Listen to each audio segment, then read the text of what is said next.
Well, good morning. Thank you for joining us for this latest edition of Bobcat Central. Ashley Washburn joining me once again.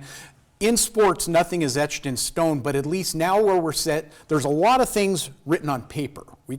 We've got a depth chart for the Montana State University Bobcats. Yes. Let's talk about that. Some surprises that you see as Coach Vegan and staff put together that list that lives in a book somewhere. Absolutely. Well, I wouldn't take the depth chart, to heart, because I think there's going to be a lot of changes that we're going to see on Saturday. But the first one that immediately stuck out to me was the offensive line. Marcus Weir is a guy that we've been talking about. We thought he was going to kind of line up at right guard, but versatility has been a word that we've heard a lot on that offensive line. He's actually going to play right tackle. Cole Sane is going to play right guard, who actually was supposed to be the starting center last fall before he went down.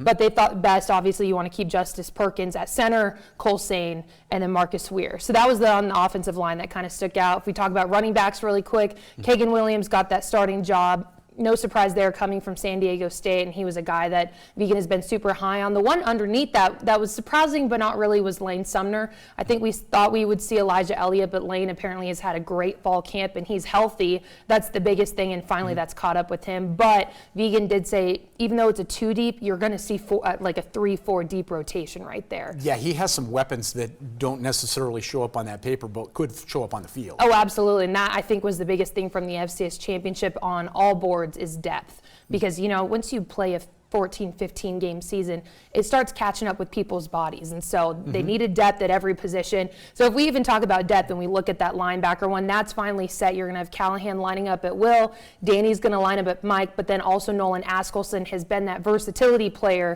that Vegan has been talking about, and he'll kind of play Will and Mike, but that's another one that they're saying could be 4 or 5 deep rotation as well. And the beautiful thing about that is, depending on who you're matching up against, that gives you weapons in different dimensions. That's really exciting for me. On the defensive side, I see that.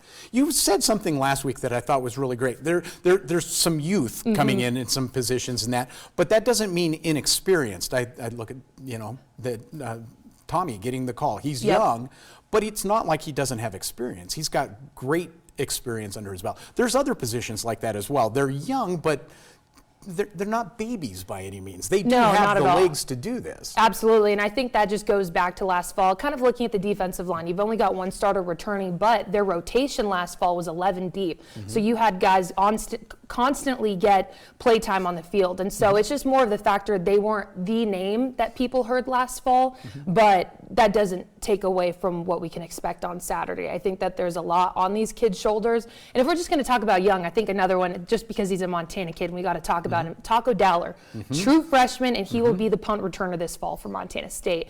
And Vegan has talked nothing but highly of him. He's second on the depth chart as well at a slot position, and so that's a young guy that's also going to get a lot of playing time this fall. No question about that. That'll be fun. Let's go to Saturday. Gold Rush game. McNeese State coming into town.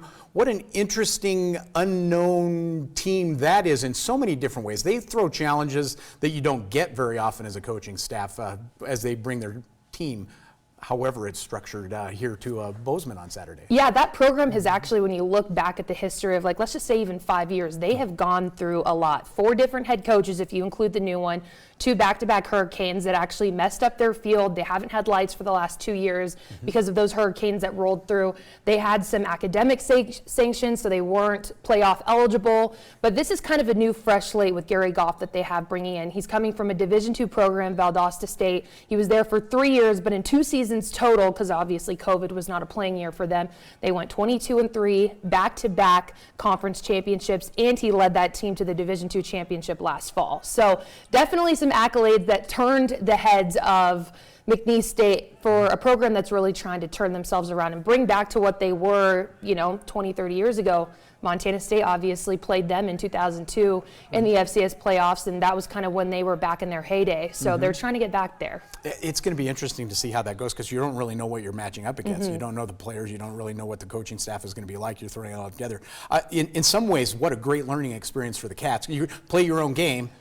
it's game one, and let's see how it all shakes out. That's kind of been the biggest point that I think when we were talking to Vegan and Ty Okada and Tommy on Monday during the pressers was, how have you been game planning? Because there is so much uncertainty, and that's what they said. They're like, that's the hard part, because you have Valdosta State, so you're trying to watch game film and get some scheme or tendencies from them, but then you're watching another division, or it was Southern Miss that the defensive coordinator is from.